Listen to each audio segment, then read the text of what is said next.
Today is Thursday, September 21st, 2017. Commissioners Court is meeting in special open session. Morning, Judge. Good morning. Is there a particular order you like? Let's go ahead and go in regular order. Item number 2, regular agenda. Pursuant to Texas Local Government Code Sections 114.023, 114.024, 114.025, and 114.026. Please accept the attached presentation and the interim financial report for the month ended August 2017. The interim financial report is located on the intranet at http://auditor/publications/monthly-reports.html. Thank you, Caesar. Good morning. Good morning, Commissioners. Michael Amos, County Auditor's Office. I'm going to be presenting the unaudited interim financial report for the fiscal month ended August 31st, 2017. First slide, as always, it shows the actual posting that goes on the newspaper every month. This is a summary of, of the county as a whole. I've highlighted the general fund, so if you want to refer back to it at any point, it's right there. First off, we're going to revenues. Once again, I've highlighted the general fund. This slide presents a breakdown of revenues by fund type for all revenue collected within the county. Month-to-date actuals for revenue for the general fund is 9.9 million. Year-to-date actuals is 249 million. The next slide shows the change in revenue receipts compared to the same month last fiscal year. For the most part, general fund revenue collections are following a similar trend compared to last year's collections. Of course, there's increases and decreases due to year-to-year differences. However, there are two major differences that will be explained in the next slide. Those two differences are the property taxes and the charges for services. Property taxes, it's simply that we've received more tax revenue compared to last year due to new property and property value changes. And for charges for services, we've had an increase in the reimbursement rate for the federal prisoner contract, and we've had a decreased delay in the posting of those revenues. There's also a slight difference between last year and current year in which we've just the posting of the revenues, but you'll see that change normalize as we get close, well, next fiscal month. We're actually posting them sooner now. We're setting up the receivables as soon as we get the billing from the sheriffs. So rather than waiting for the money to come in, we go ahead and post what that revenue is. Does that have anything to do with our new ERP system, making it easier to do that? Yes. Yes, and then collaborating with the departments on whenever they do billings to make sure that we know what's in the pipeline and we've recognized it. And we document it in the system, so when we go in and research it, it tells us that we've posted for the specific months. So for projection purposes, it really helps us out when we're projecting future months. Excellent. Next up is expenditures. This slide, like the revenue slide, presents a summary by fund type of all of the expenditures within the county. Once again, I've highlighted the county general fund. We've had month-to-date expenditures of 34.2 million and year-to-date expenditures of 227.5 million. This next slide shows a chart comparing this current year expenditures to last year expenditures. As you can see, in August, we've had a uptick in expenditures compared to last year. However, this is primarily due to the increases in salaries compared to last year, and we've placed a third payroll in August compared to last year. We've also had other one-time expenses such as the CIP transfer and the road and bridge one-time transfer that was done. Yeah, the spike is just temporary. We typically we actually have 3 payrolls in September, but we had some accrual for some grants in August. So the payroll that hit in September, we allowed it to post because it really related to all of August. We allowed it to get posted in August, even though it was dated in September, for the accrual purposes. If we were in the new financial system or as far as payroll, we would have been able to do the accrual and the split. But since we're using the legacy system, it was easier, and it's just a timing difference that we posted that September payroll in August. That's why you see the spike. You're going to see it level off in September. It's Yes. not an issue. So there's no additional expenditures as far as related to payroll. It's just posting. Next slide shows the percentage of general fund expense compared to last year.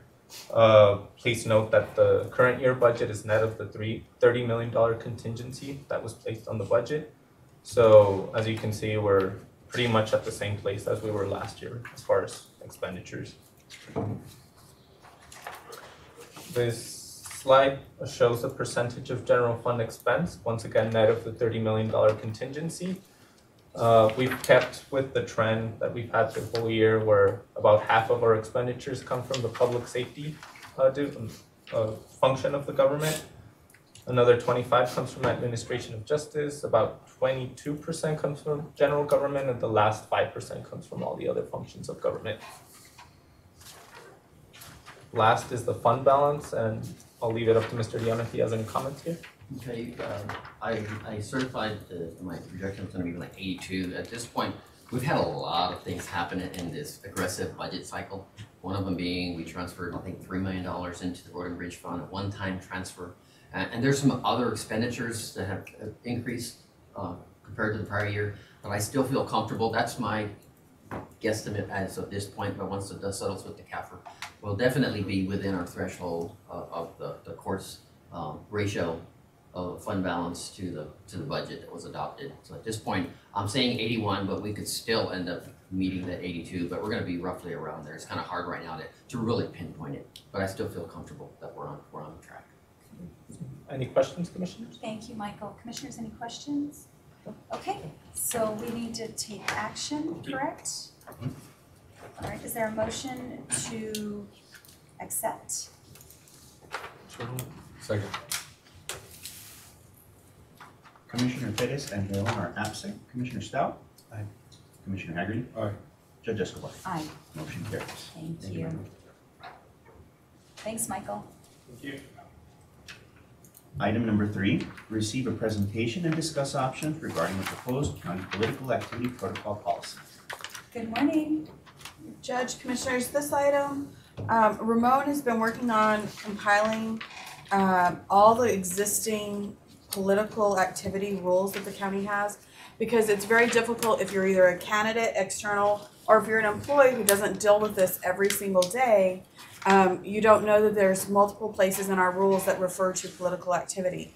So what we're doing is, well, on the agenda, this is referred to as a policy. It's actually going to be a protocol adopted from my office to use with the department heads that report to me. Others will be able to use it if they'd like, but it's really applicable to those who report to me. And so I've asked that we compile all the different existing rules together and into one protocol sheet. And part of this is coming as we head into election season. We're getting requests from candidates to start meeting with our departments. And I just want to put together the information and create some parameters for my departments to have. And because all of you have been candidates at one time or another, I thought it would be helpful if the court could also give some input to us as we're preparing this protocol. And so I'll turn it over to Ramon to kind of go through, and then we would love your input if there's anything we should strengthen, anything that we may need to take out and be considerate of. So with that, I'll turn it over to you. And what we're trying to do is make sure that we treat all candidates fair and equal, and at the same time giving employees guidelines as to what they can and cannot do. Because the Hatch Act pretty much covers everything, but there are specific amendments that we need to do that will make this better. For example, employees should not be required to participate in campaigns. And then the other main issue is that we don't want employees getting swamped with freedom of information requests without, well, as it affects their work. So they need to be able to manage those things, hand them over to supervisors or county administration while they continue to do their work. So we just need to get to a happy medium. Do you want to go through what's in the policy? Or what's in the protocol? I keep referring to it as a policy, but it really is just an internal protocol. The best definition is the Hatch Act. That is very specific, and it deals with every federal contract, every federal, it applies to that, but since just about every contract, every piece of money we get is somehow tied to federal law also. So we've included a lot of the Hatch Act, what people can do and cannot do. And it has very good examples there about what employees can say, that I agree with the healthcare reform, but they can't go out and campaign for healthcare or say they want this. And it would be the same thing for any county policy that you all are voting on.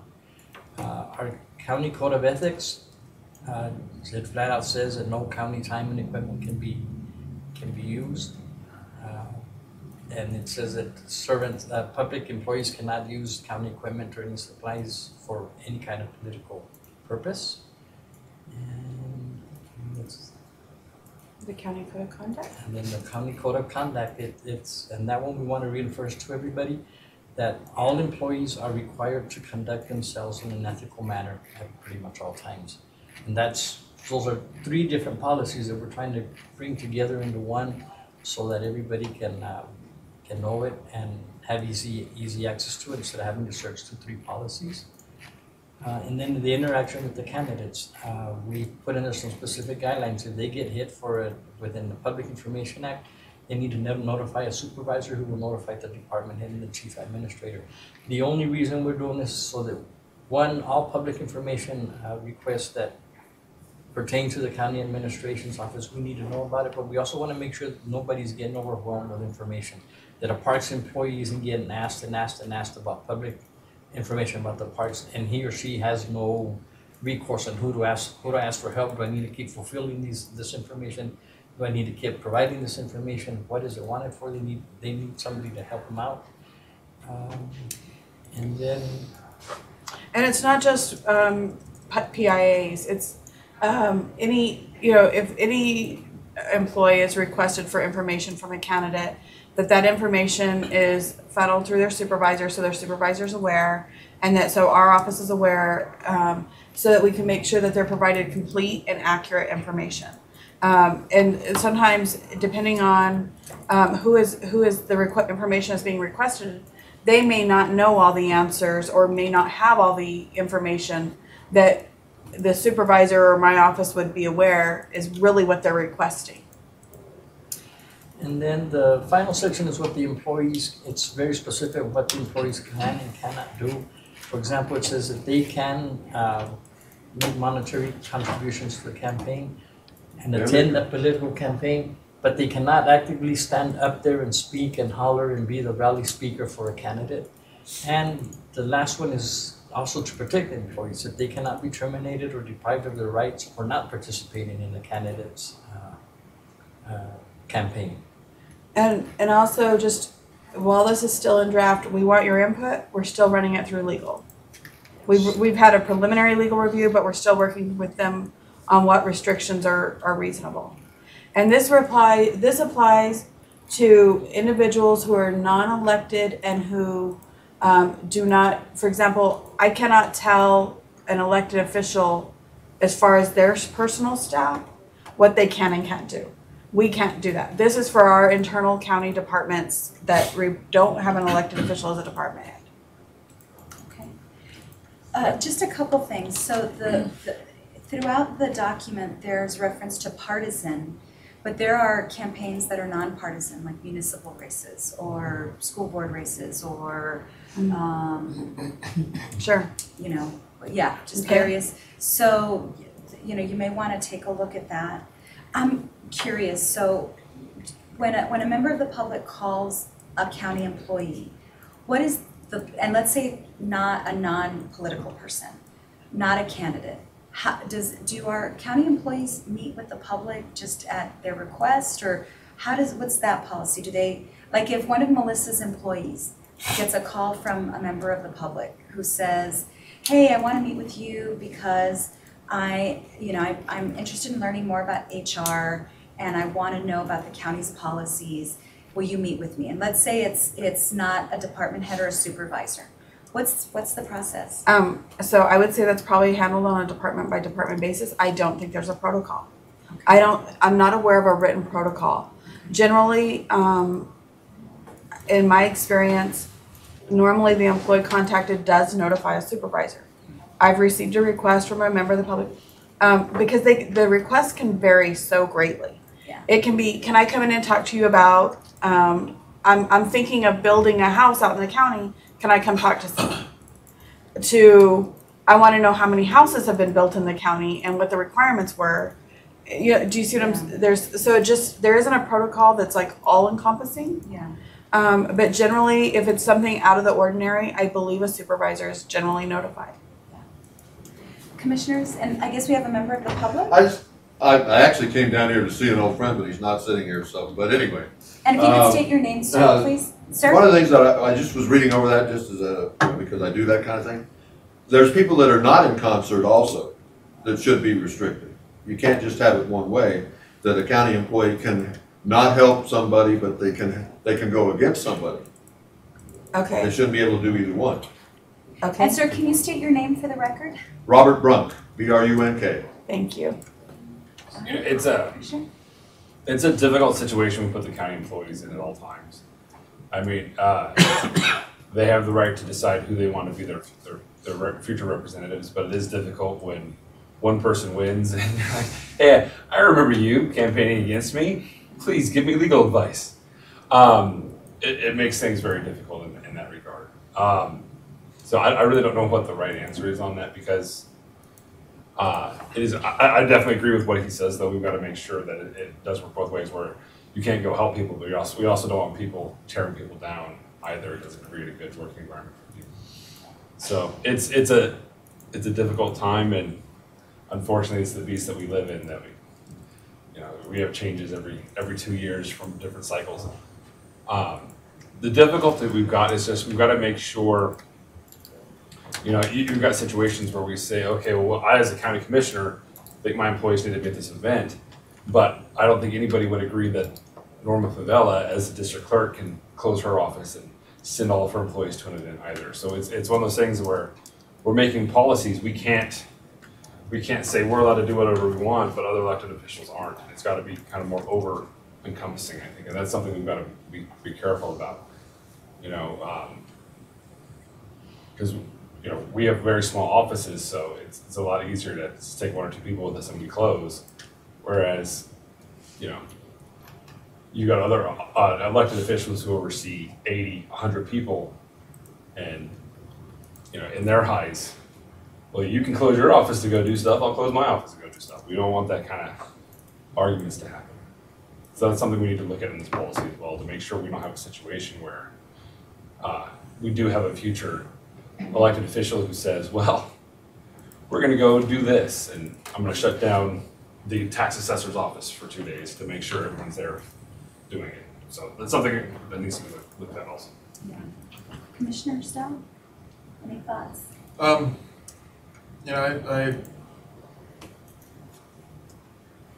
don't have an issue with employees, getting involved as long as they're not, up there,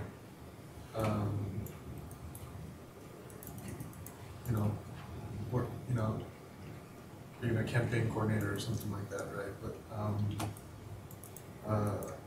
and I think it is different for elected officials, because I know that I don't require my staff to work on my campaign, but if they want to work on my campaign, then I'm gonna let them work on my campaign. They probably will continue to have a job if I get elected, so it's probably in their interest to help. You know what I mean?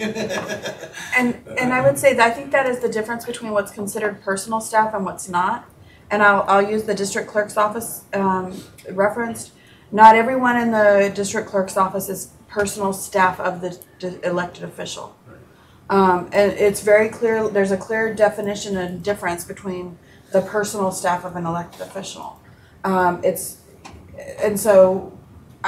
again, this won't apply to any elected office.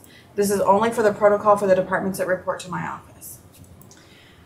And first, Betsy, I think it's great that you're bringing forward a policy for us to talk through and think through.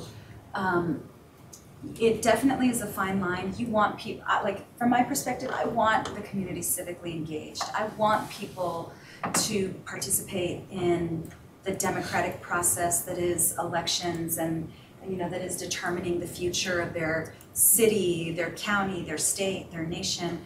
And so I certainly don't want anyone to feel discouraged about the participation in the democratic process. And in fact, I feel like, especially because we have the elections department, we have a role in wanting to increase civic engagement. I think that is separate, and we may even not want to touch that because we already have rules. We've got the ethics code, we've got state law. We may not even want to touch that and begin to, try to dissect that even more. And we may focus, I think where we do need a policy is when you have candidates saying, I want to meet with your department heads. I want to know what's going on with IT. I want to know what's going on with, various departments. And then I think that's where also it gets a little tricky because they work for you. And so I think then it's on you to say, if you have questions about the organization, you really should be going to me. Mm-hmm. So for example, if someone had questions about the county judge's office, I don't want them going to Ruben and Celeste or Nicole. That's, I think, inappropriate. They should come to the county judge. Mm-hmm. And ask, I want to know how your office is run. I want to know what the role is, blah, blah, blah. And as an elected official, it's my decision whether I meet with them or not. As the chief administrator, I think the discretion is with you. And I think if someone wants to know about the county, I think you can, I think it's perfectly okay to say, I can speak to you for 30 minutes and give you a general overview of the county. And I trust that you are gonna have the professional wisdom to discern between an informative discussion versus a, someone wants to say, well, tell me, do you think any departments have been unfunded? And I have complete faith in you to say, sir, that's really, or ma'am, that's inappropriate. I'm happy to share with you, kind of the operations of our organization as I would with any member of the public. And then I would encourage them to watch our meetings, and everything's archived, everything is public, everything is out there for their review. So just thinking out loud, I think in terms of trying to govern employee engagement, I think we've got enough on the books. In terms of if it's your department heads, then I think you instruct your department heads, kick them up to me. Mm-hmm. I'm happy to meet for 30 minutes with anybody who requests to learn about the operations. Mm-hmm. We've got state of the county addresses online going back to, the beginning of my tenure. I talk about county operations. Those are great resources that we have available.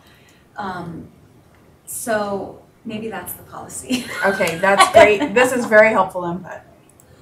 I don't know, what do you all think? We just gotta be careful that we don't create, I don't wanna give anyone the ability to say no to a degree to where we have a situation where someone can come back and say, I was denied. And that's my fear. I don't wanna give, I agree completely. You have to have the right to be able to say I'm not gonna answer that. Betsy's been very clear from the beginning, I don't do politics, I am here to do county business. And if someone comes in and starts asking, well, what do you think of him as a person or her as a person? I think she's gonna be smart. Not my problem. Yeah. But I think we just need to be very careful. We structure this in a way that it doesn't look like we're trying to give unpermitted incumbents, that we're trying to hide behind government procedures. So it's just, and I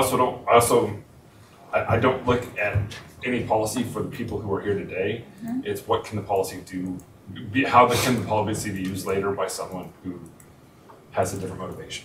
And we've just got to be careful that we make sure we structure it in a way where it passes that test of it can't be used to barricade you.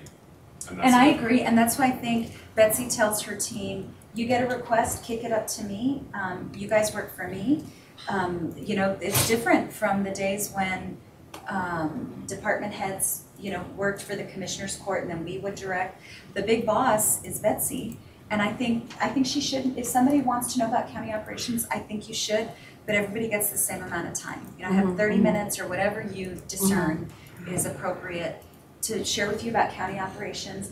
And there are just so many gajillion resources online. When I first ran in 2005, we did not have what's available online that we have today. It is so easy to learn. Unfortunately, the public is very uninformed about county. I spent more time trying to explain what a county commissioner was than asking for people to vote when I was running around walking. So what does county commissioner do? Well, let me begin. It's a whole different, It's true. But see, to your point, You've spent time, I've spent time, they've spent time educating the public. I've spent time at State of the County addresses talking about operations. These meetings, in many respects, these meetings expose all vulnerabilities. This is where we talk about our challenges, our issues, our problems. And so I think if it's a general overview, and in fact, in some respects, that's almost your duty, right? It's almost like what we've talked about, like, you know, if a Rotary Club wants to learn about county government, you should do it. I think it's good and healthy for the community. Maybe this is why we need a PIO.